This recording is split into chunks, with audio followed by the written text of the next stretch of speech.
Hey guys, how's it going? This is John DeCosta, and this video is for rdowdy95 for his 600 sub contest.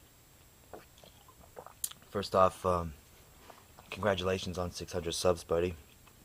Well deserved. I actually just hit 50 today myself, and I feel pretty good about that. But can't imagine what 600 feels like. I guess that's why they call you the legend. Yeah, must be nice to live on the other side of the tracks, eh? Anyways, enough about you. It's my turn to show you my comics, my scariest comic. But that's an interesting question that you ask.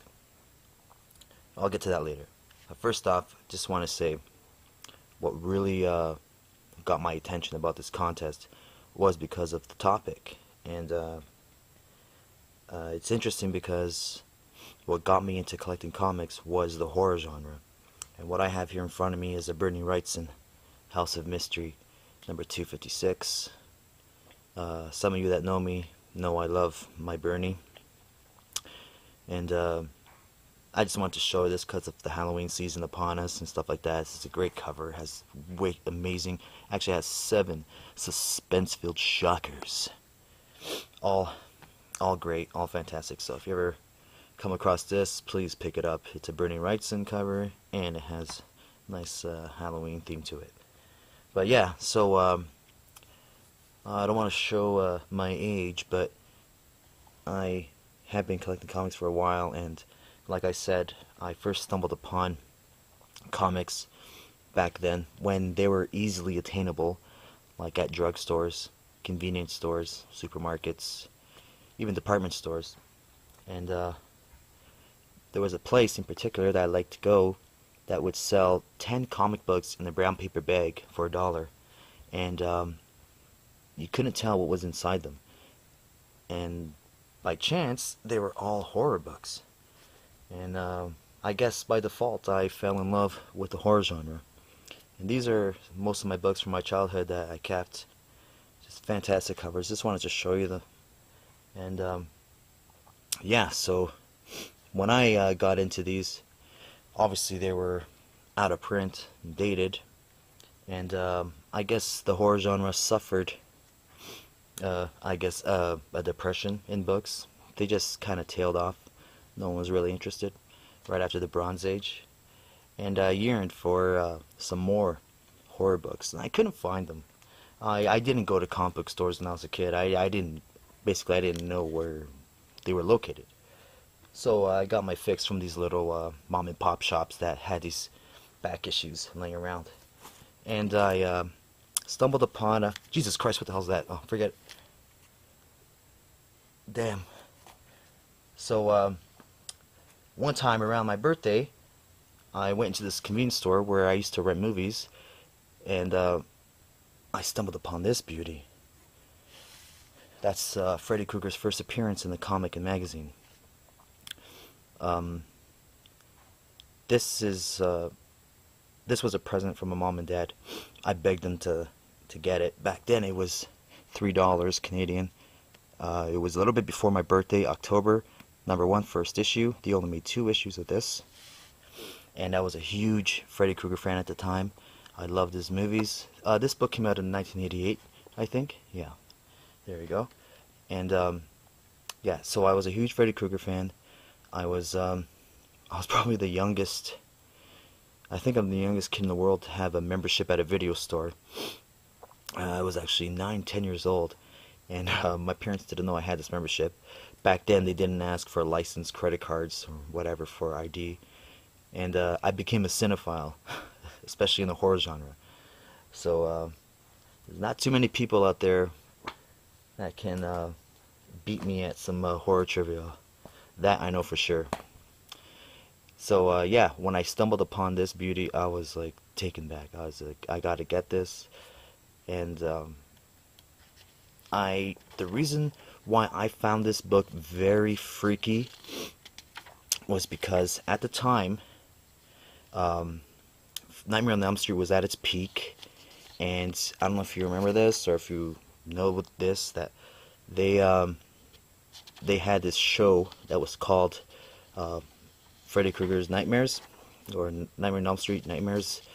It kind of had the same format as like a Tales from the Crypt and Alfred Hitchcock type movies, which Freddy Krueger was the host.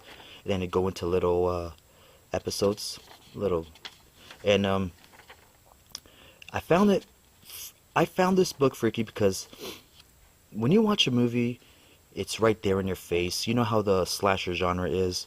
There's no surprise. There's no imagination. You know, it's very graphic, and basically that's what it is. But when I started reading this, for some reason, I felt just, when you read a book, your imagination takes over. And I used this as a compendium to watch the Nightmares show that was on back then in 1989. That only lasted, I think, a season or two. And I used this as a compendium, and I just related. It was just different than the movies. I found it more graphic. I guess my mind made it more graphic. And that's when I actually got a little, freaked out at Freddy. Because before I used to idolize the guy. I'm like, I always cheer for the villain. My favorite comic book superhero is the Joker. It's not Batman, Superman, Green Lantern, or Deadpool. It's actually the Joker, a villain. I've always cheered for the villains. Even as a wrestling fan, I've always cheered for the villains like Shawn Michaels, Triple H, Roddy Piper, stuff like that. That's just the way I've always been.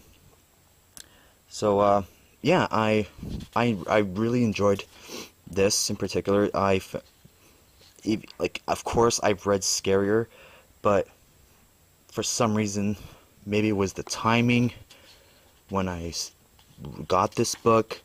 Like, look at this, just great action shots. This is stuff that you would see in the Nightmare on Elm Street movie, but I don't know, just being printed in pulp with this amazing art. I'm sorry if I didn't mention the artist and the writer. It's Steve Gerber, I think.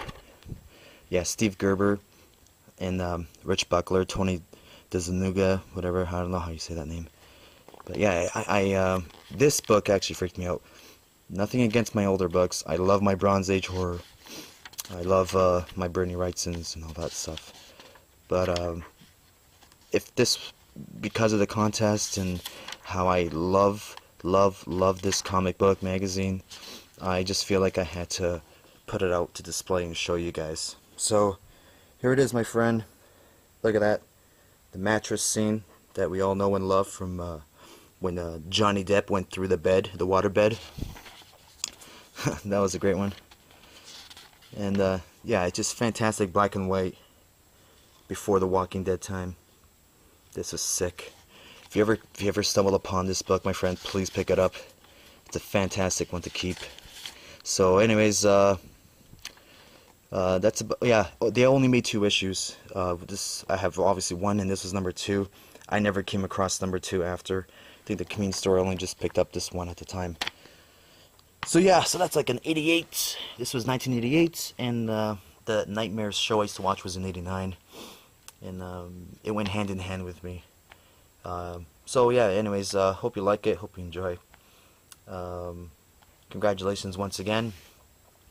And I just want to say I'm happy that I stumbled upon you. And I remember it was the first time actually I made a comment on Phil's video about him picking up the Dark Knight video, and you went and I mentioned something about Red Hood, and you got back to me right away, and from there on I discovered your channel, watched your videos, and I'm drawn to the YouTubers who are real, just seem like they're good people, good persons, and you come across as one of those.